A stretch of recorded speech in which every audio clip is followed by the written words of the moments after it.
When I was a child, I had gone for a wedding, and this random middle aged man came up to me and said, "Are you wearing lipstick?" I said, "Yes." And he said, "That doesn't suit you, doesn't look good." I mean, I was a very little girl back then, and he must have said it in a very good intention, but it didn't sit well with me. And I thought, why did you have to say that? I mean, I get it. This was his opinion, but I never asked for it. Now, this probably happened when I was 10 years old, but I still remember it almost 2 decades later. Whatever we say when we use words, we never know how deep it goes.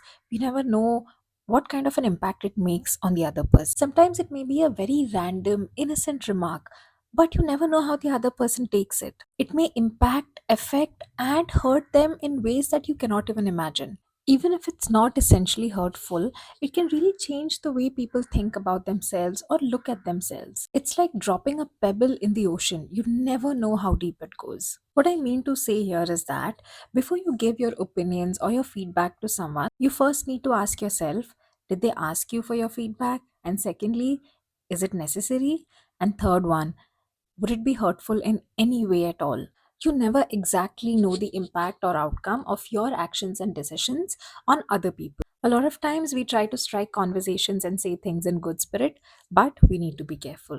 And also, at any given point of time, you never know what someone is going through. What may seem really silly and innocent may end up hurting them really badly. And without realizing, you may end up hurting the relationship that you have with the person. Perhaps they already had things pent up inside them, and this was just a trigger. Be mindful of what you tell other people. You never know how long they'll carry it with them.